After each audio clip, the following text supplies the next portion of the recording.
মই প্ৰথমে আপনাদেৰ এই ভাৰতবৰ্ষৰ 4 নম্বৰ স্তম্ভৰ প্ৰতীক এই ইলেকট্ৰনিক মিডিয়া সোশ্যাল মিডিয়া আটাইবিলাক এই সংবাদ মাধ্যমৰ জৰিয়তে মই প্ৰথমে সমূহ অসমবাসী ৰাইজক নমস্কাৰ জনাইছোঁ। আৰু মই যোৱা 16 আগষ্টত আমাৰ এই শৰ্মা বাজাৰ আমাৰ কৰাগাৰী গাঁও উচ্চ মাধ্যমিক বিদ্যালয়ত এই প্ৰাংগণত এখন আমাৰ বিশাল আমাৰ জাকিৰ হোসেন সিকদাৰ সৰুক্ষেত্ৰী সমষ্টিৰ বিধায়কক লৈ বিশাল এখন আমাৰ সভা আছিল।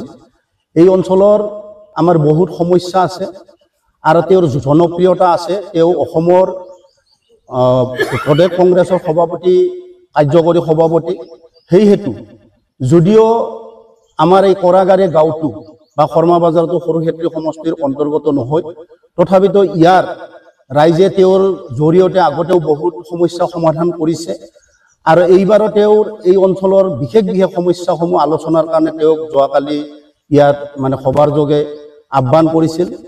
আৰু ইয়াত আহি থকাৰ সময়ত কিছুমান তেওঁৰ জনপ্ৰিয়তা সহ্য কৰিব নোৱাৰি যোৱাকালি আমাৰ বৰপেটা জিলা পৰিষদৰ আমাৰ যিটো চিচি গঠন সম্পৰ্কে এটা মিটিং আছিল, সেই মিটিঙত গৈ তেওঁৰ নেতৃত্বত আমাৰ ভাৰতীয় জাতীয় কংগ্ৰেছ দলৰ পৰা চিচি আৰু যিটো উপসভাপতি তেওঁ আচলতে জয়যুক্ত কৰি আনিছে।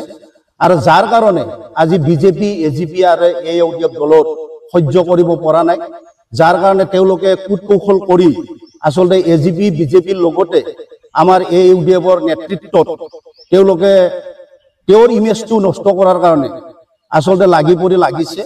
আৰু সেই হেতু এই অঞ্চলৰ মহিদুল ইছলাম নামৰ আৰু আমাৰ যিটো দাঁতাৰবুৰী মানে ওটাপন গাঁও পঞ্চায়তৰ সভাপতি আশৰাফুল ইছলাম ডাঙৰীয়াৰ আৰু ইয়াত আমাৰ এই একজন শিক্ষক মনিৰ উদ্দিন বুলি, তেওঁ চৰকাৰী শিক্ষক LP স্কুলত কুৰিহা প্ৰাথমিক বিদ্যালয়ৰ তেওঁ এজন শিক্ষক হৈ এটা তেওঁলোকৰ দলৰ কুচক্ৰান্তক ইয়াত মানে প্ৰতিফলিত কৰাৰ কাৰণে তেওঁ ইমেজটো নষ্ট কৰাৰ কাৰণে সৰু সৰু ল'ৰা কেইজনমানৰ হাতত যাৰ ভোটাৰ অধিকাৰ বৰ্তমান হোৱা নাই, এই ভোটাৰ অধিকাৰ নোহোৱা 10-15 জন ল'ৰাৰ হাতত কলা পতাকা দি তেওঁলোকে আমাৰ শৰ্মা বাজাৰৰ পৰা আমাৰ ৰাইজে জয়হদ্দি দি থকাৰ সময়ত আচলতে তেওঁৰ ইমেজটো নষ্ট কৰাৰ কাৰণে কলা পতাকা আচলতে প্ৰদৰ্শন কৰে, যাক এই অঞ্চলৰ ৰাইজৰ মহিলাসকল তেওঁলোকৰ ঝাৰু আৰু চেণ্ডেল লৈ খেদিছিল আৰু খেদি তেওঁলোকে দৌৰি গৈছিল। আৰু আমাৰ ৰাইজ এইফালৰ পৰা আচলতে কিছু ৰাইজ আমাৰ গৈ আগবাঢ়াই আনাৰ কাৰণে দেখুৱাইছিল আৰু সেইটোকে তেওঁলোকে বিপৰীত আচলতে আমাক ভুল যোৱাৰ কাৰণে ৰাইজৰ সেই যিটো আমাৰ জনপ্ৰিয়তা তাক তেওঁলোকে ফটো আহকাৰে কহুকেইটা দি শব্দ এটা লুগুৱাই আচলতে এইটো কিছুমান আমাৰ এই সংবাদ মাধ্যমত প্ৰচাৰ কৰিছে। আৰু সেই হেতু মই সংবাদ মাধ্যমকো এটা অনুৰোধ জনাওঁ, বিশেষ কিছুমান সংবাদ মাধ্যমৰ ভাইসকলক এটা অনুৰোধ জনাওঁ, কিছুমান ব্যক্তিৰ কুচক্ৰান্তৰ কিছুমান মানে মোবাইলত তৈয়াৰ কৰি লোৱা আচলতে বাতৰিসমূহ আচলতে প্ৰচাৰ কৰিব নালাগে। তেওঁলোকে আহি সৰজমিন তদন্ত কৰি বাতৰি পৰিৱেশন কৰিলে আচলতে ভাল হয়। তাৰ কাৰণে তেওঁলোকক মই বিনম্ৰ অনুৰোধ থাকিল যেন ভৱিষ্যতে এনেকৈ বাতৰি প্ৰচাৰ নকৰে, তাৰ কাৰণে মই আহ্বান জনাইছোঁ তেওঁলোকক। গতিকে সত্যতাটো প্ৰমাণ হলে ভাল হয় তাৰমানে। আৰু ইয়াত বিশেষকৈ এইবাৰ আমাৰ এই কৰাগাৰী গাঁওটো আমাৰ পাকাবেতবাৰী যিটো ডেলিমিটেশ্যন যিটো সমষ্টি ডেলিমিটেশ্যনৰ যিটো পাকাবেতবাৰী সমষ্টি হৈছে ইয়াত অন্তৰ্ভুক্ত হৈছে। আৰু এই কথাটো ক'বলৈ গ'লে মীনাক্ষী ৰমান যিটো AUDFৰ এজন নেত্ৰী, এই নেত্ৰীৰ তেওঁ সহ্য কৰিব নোৱাৰে, তেওঁ অহা 26ৰ বিধানসভাত যিহেতু নিৰ্বাচন খেলিব, এই জাকিৰ হোসেনৰ যিটো তেওঁৰ তাৰমানে জনপ্ৰিয়তা, এই জনপ্ৰিয়তা সহ্য কৰিব নোৱাৰি যোৱাকালিৰ এই ঘটনাত তাইক আমি জড়িত মানে থকা বুলি আমি নিশ্চিত হৈছোঁ।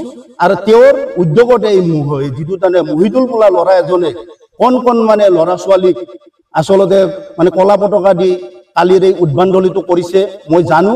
আৰু তেওঁলোকে ভোট চোৰ বুলি কথা কৈছে, ভোট চুৰ কাই কৰে, চুৰ কৰাৰ পিছত যেতিয়া ধৰাত পৰে প্ৰমাণ থাকে তেতিয়াহে চুৰ হয়, চুৰ কৰে।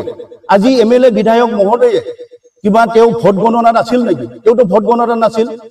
তেওঁৰ মহিদুলে এটা ভোটত আমাৰ যিটো তাৰমানে সালেহা বেগম নামৰ মহিদুলৰ সৈনিকে এটা ভোটত কাটিছিল আৰু দুইবাৰ ৰিকাউণ্টিং হৈছিল। দুইবাৰ ৰিকাউণ্টিংটো সদায় এটা এটা ভোটে ওলাইছিল তাৰমানে। গতিকে তেওঁ এইটো ভুল ধাৰণা। গতিকে এইটো বিধায়কক আচলতে কোনো নাম মেনশ্যন কৰাটো মোৰ মতেদি তেওঁক মই গৰিহণা দিছোঁ, কাৰণ বিধায়কে সেই কাউণ্টিঙত নাছিল।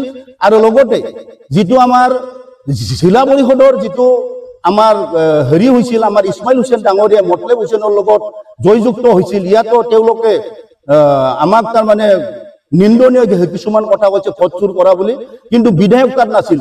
কিন্তু UDFৰ নেত্ৰী আমাৰ মীনাক্ষী ৰমান তেওঁ সেই কাউণ্টাৰত বহি আছিল তাৰমানে। গতিকে আশৰাফুল আছিল যিটো আমাৰ তাৰ চেঙা সমষ্টিৰ বিধায়ক তাৰমানে। ইমানখিনি থকাৰ পিছত তেওঁলোকে চুৰ কৰিছে যদি তেওঁলোকে কৰিছে তাৰমানে।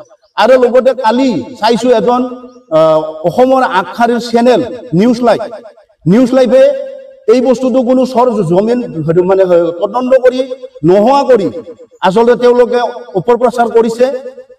তাৰমানে আমাক ভোট চুৰ কৰা, উমুক কৰা, খেদা, এইটো খুব ভুল হৈছে। কিন্তু মই এটা কথা কওঁ, তেওঁলোকৰ যিটো চেনেল, আমি ভাবোঁ তেওঁলোকৰ সন্মানীয় চেনেল, অসমৰ আগশাৰীৰ চেনেল, কিন্তু তেওঁলোকৰ যিটো মালিক, যিটো অসমৰ মুখ্যমন্ত্ৰী হিমন্ত বিশ্ব শৰ্মা, তেওঁৱেচোন চুৰ। এই কথাটোৰ প্ৰমাণ আছে। এইটো কাৰণে গুজৰাটৰ পৰা আমাৰ গৰুসুটিৰ কাৰণে, ৰাইজৰ উন্নতিৰ কাৰণে আচলতে বেকাৰ ল'ৰাক আমি সংস্থাপন দিয়াৰ কাৰণে গৰু কিনি আনিছিল। কিন্তু গৰুটো যাই আমাৰ মানে গৰুসুটি পোৱাৰ আগতে তেওঁলোকে ঘোষণা কৰিলে গৰুকেইটা বোলে বেমাৰী তাৰমানে। গতিকে আহি সেই গৰুকেইটা কোনে কিনিলে? তেওঁলোকৰ অঙহী মঙহী মিনিষ্টাৰ MLA বিলাকে কিনিলে। তেওঁ আগতেই ঘোষণা কৰি দিলে, ট্ৰেইনত যেতিয়া গৰু আছিল তেতিয়াই ঘোষণা কৰি দিলে গৰুকেইটা বোলে বেমাৰী। হিমন্ত বিশ্ব শৰ্মা কি তেওঁ কিবা ডাক্তৰ নাকি গৰু দি বেমাৰ হৈছিল? গতিকে আহি গৰুসুটিত মানে যোৱাৰ পিছতে আচলতে গৰুটো মানে বেমাৰী নাকি আমি ডাক্তৰেহে পৰীক্ষা কৰিব, এইটো পৰীক্ষা নকৰি আগতেই ট্ৰেইনৰ পৰা ৰঙিয়া ষ্টেচনত নুমাই দি তেওঁলোকৰ মিনিষ্টাৰ আৰু MLA বিলাকক ভগাই দিলে তাৰমানে। গতিকে চুৰ কোনে? চুৰটো যি দলে আচলতে জাকিৰ হুছেইনক সহ্য কৰিব নোৱাৰে, এইবিলাক চুৰ বুলি অপব্যৱহাৰ কৰিছে। কিন্তু চুৰৰ ৰাজাচোন তেওঁলোকৰ চৰকাৰেই তাৰমানে। গতিকে এইটো মই কোৱা কথা নহয়, চেনেলত গোটেই টিভি চেনেল, পৰ্টেল, যিখিনি আমাৰ ফেচবুক, গোটেইখিনিতে প্ৰচাৰ হৈছে এই কথাখিনি তাৰমানে। গতিকে তেওঁলোকে চুৰ নিজে আৰু বেলেগক চুৰ সাজাবলৈ আহিছে, এইটো বৰ বেয়া কথা হৈছে। আৰু আমাৰ জাকিৰ হুছেইন ঠিকদাৰ ডাঙৰীয়াক কোনোদিন পহু খেদা দিয়া নাই। তেওঁৰ লগত আচলতে বহুত শ মানুহ আছিল, তেওঁক ধৰ্ণা দি আনিছে। তাৰপিছত কেইজনমান ল'ৰাই যেতিয়া জাকিৰ হুছেইন গুচি আহিছে, তাৰপিছত তেওঁলোকে পুনৰ 10-15 জন ল'ৰাই মানে কলা পতাকা লৈ তাতে ধৰ্ণা দিছিল আমি অহাৰ পিছত। কিন্তু আগতে তিৰি মানুহৰ বা মহিলা মানুহৰ